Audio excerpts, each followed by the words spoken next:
It's Wednesday, July 4th here at the West End Gun Club. Came out to the range on Independence Day to do some shooting. I'm here in the pistol bay right now. Gonna shoot my Glock 19 first because there's already a guy in the 22 rimfire range and I didn't want to disturb him shooting by setting up all my steel targets. So I'm gonna go ahead and shoot pistol first, and then after I'm done, I'll head over there and maybe he's on the tail end of it breaking down. It'll be a good time for me to integrate into the firing line. So anyway, let's go ahead and get set up and start shooting.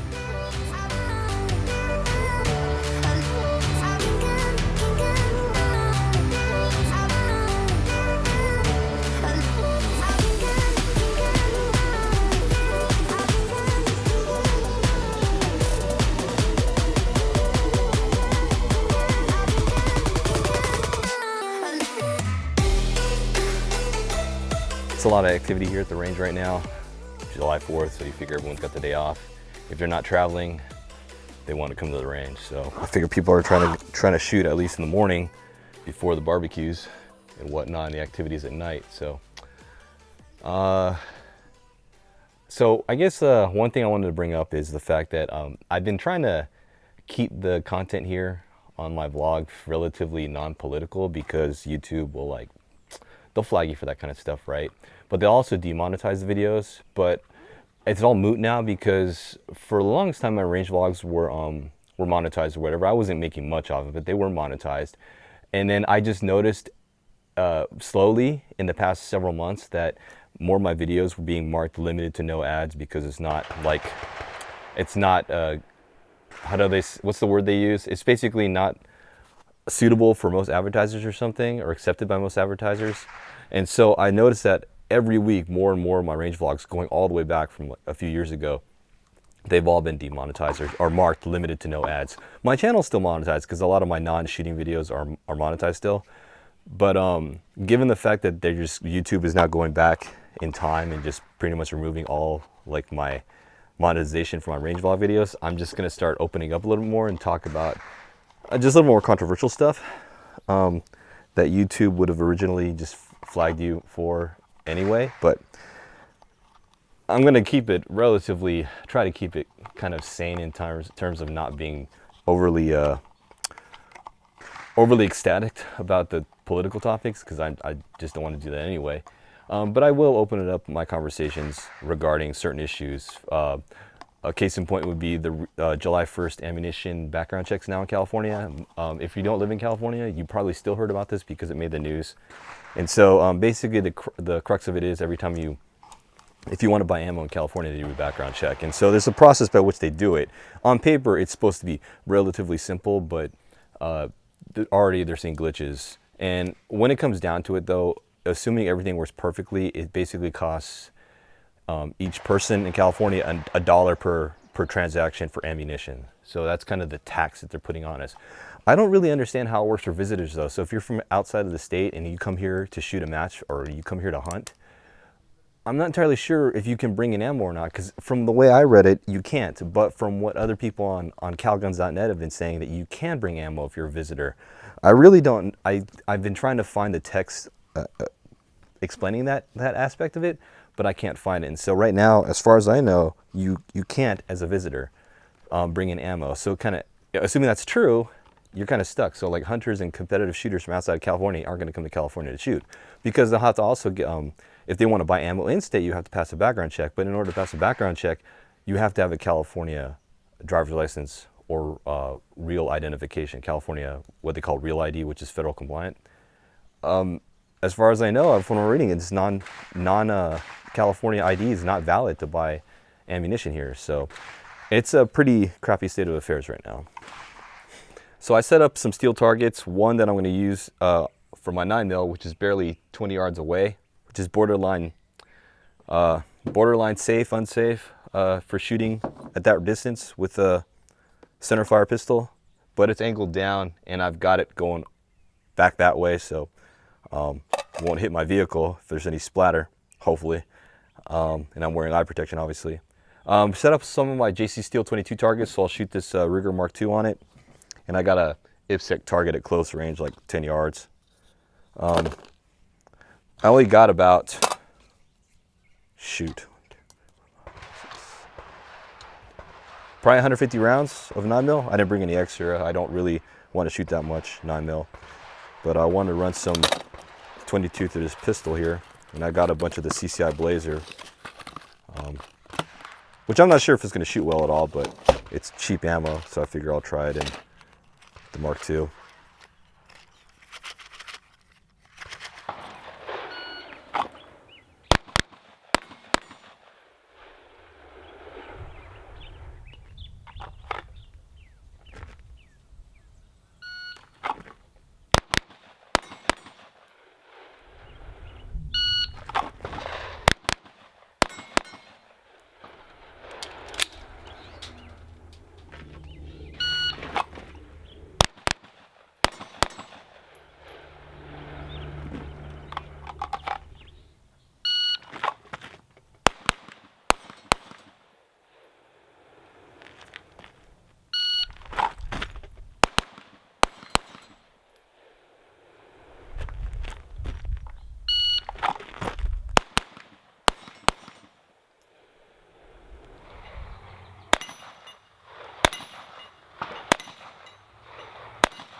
So I'm done shooting pistol. I'm about to pull it in and head over to the rimfire range before it starts getting windy, or windier.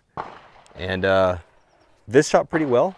I had a red dot on this a long time ago. It's a lesser known red dot, but it's actually very popular in the bullseye community. But I ended up taking it off and selling it, and I never really shot this for a long time. But I think I want to keep it iron sights just so I can use it as a practice gun to practice bullseye shooting. In several range vlogs ago, I had mentioned that I was going to start shooting EIC pistol, but I never really got traction on it.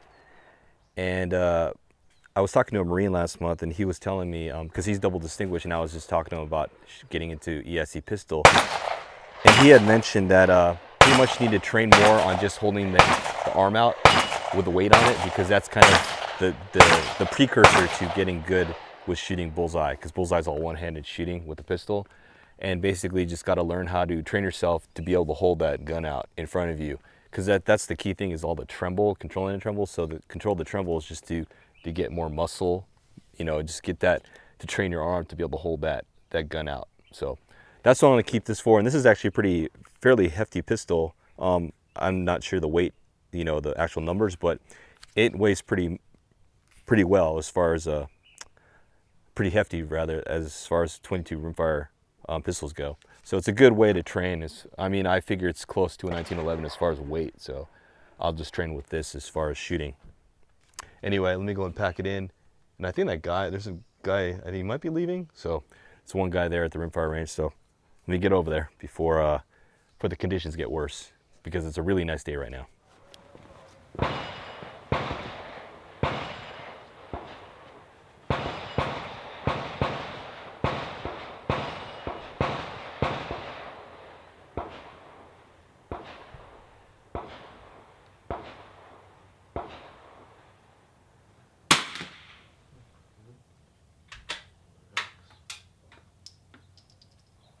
So the guy that was actually here shooting before I got here, shooting small bore practice, you know, jacketed 3-position small bore.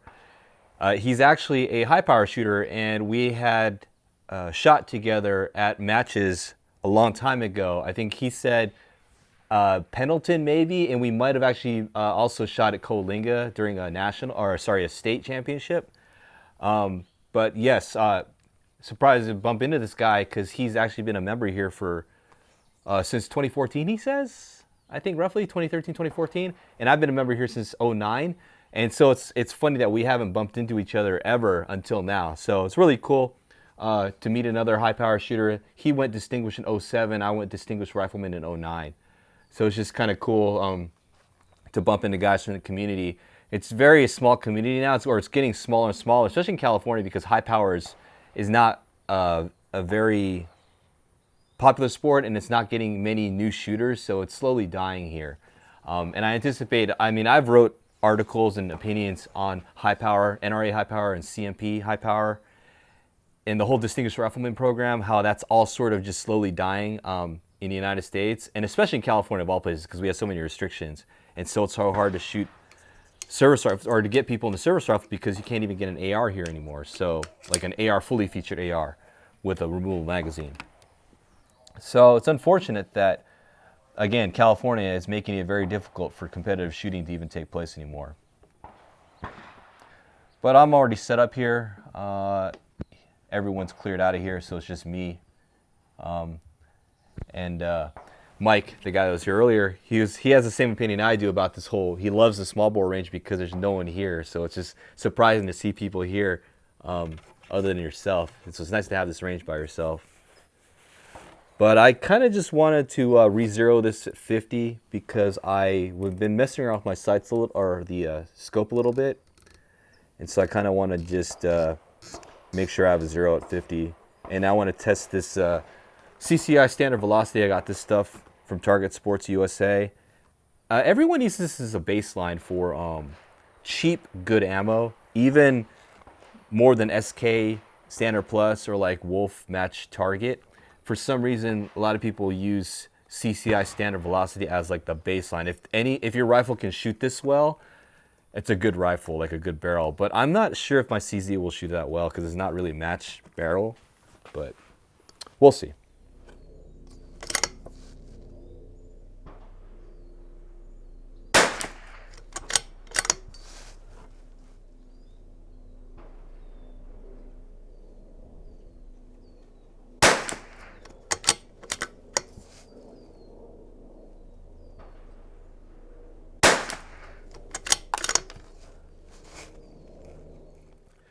I stopped recording while I was readjusting the taking off my scope turrets, but we actually had an earthquake. The concrete pad was swaying quite a bit, and based on how it was swaying outdoors, I would say it was at least a 4-pointer, at least. Maybe a 4.5. I could be wrong on judging it. Usually I don't feel earthquakes outside. You know, you don't really feel them unless it's significant. But yeah, on this concrete pad, you could feel it. So I kind of want to call my dad to see what's up, but don't have internet or cell service, so can't even get online to see how bad it was for the rest of, Southern California here. But very interesting, to say the least.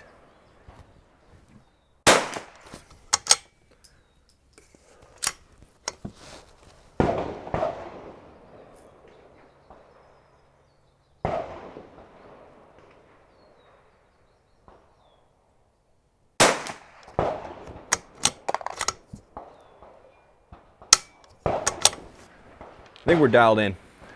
Gotta go ahead and put the caps on, and we'll just start shooting some standard velocity, and we'll set up the steel targets because I don't have any steel targets out there yet.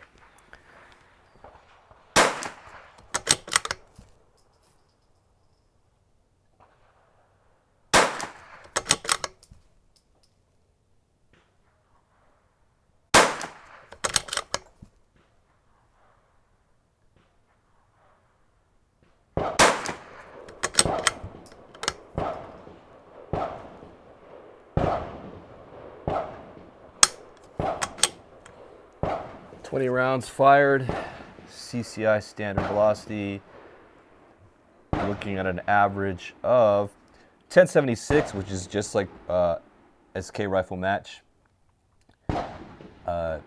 Standard deviation of 14.6, extreme spread of 55. But the groups aren't very good at all. So let me go set up some steel because I want to shoot some steel targets. I rolled in my paper target since I'm not going to need it anymore for today. Just getting dialed in for the most part, so I got myself zeroed. But this is the CCI standard velocity. It didn't shoot very well. Seems like it's kind of trending towards this this group right here. I didn't try to adjust the sights or the scope or anything, but basically this is where I think the center of the group is supposed to be. The way it's stringing up and like left and right could be me, but I still think this is mostly the ammo. It's not all that great, but it is what it is. I didn't expect too much from it, and a brick of ammo, a brick of CCI Standard Plus is it's very cheap. I don't even think it was $30, so didn't waste too much money on it, and I can just shoot in anything else just for plinking ammo. So Anyway, that's the paper target that we shot. So I'll be playing with 4/10 to 5/10 of a mil,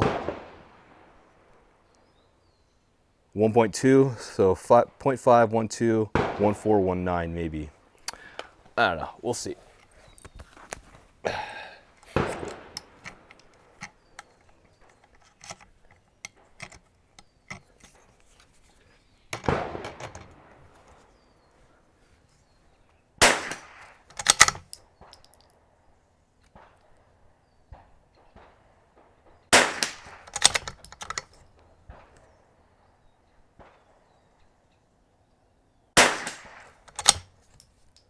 So, and I said 5/10 for 65 or 0.48.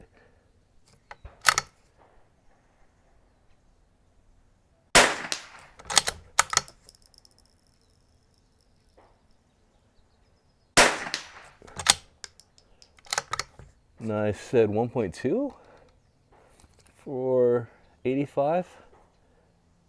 That seems kind of, yeah, seemed kind of too much, but apparently it's dead on. What did I say for this? 1.4, maybe, for this next bank. Ooh, hit right of target. Interesting, what am I missing here?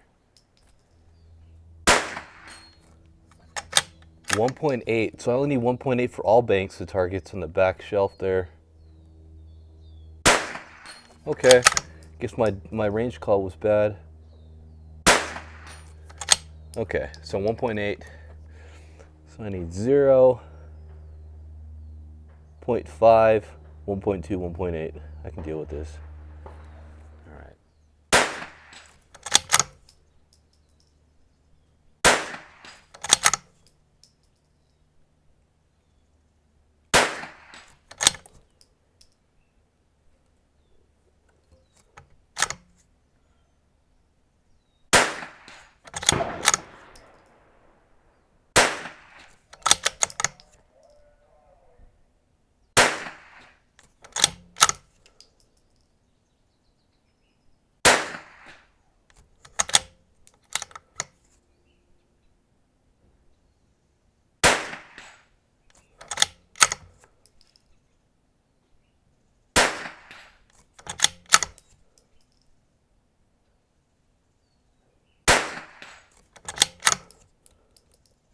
Looks like the wind is left to right. I'm not seeing it in the mirage though.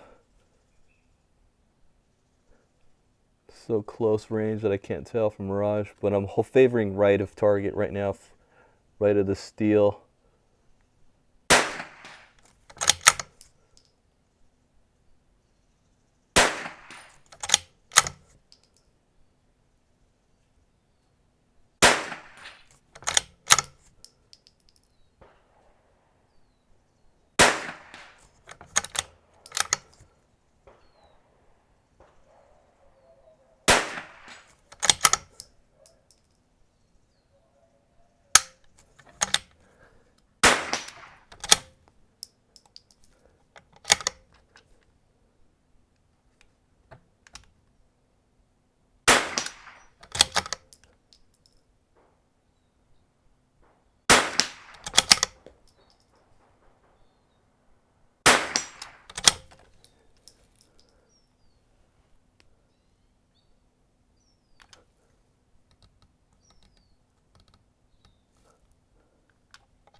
I'm out here in the impact area of the rimfire range just to record the outro. They're setting up a picnic back there, so there's a lot of noise going on. I guess they're going to use the rimfire range just to have a July 4th picnic, which is a fine place to do it because the rimfire range is the most quietest area of the entire West End facility. But I'm all done anyway, so I'm gonna, it's already just after 12.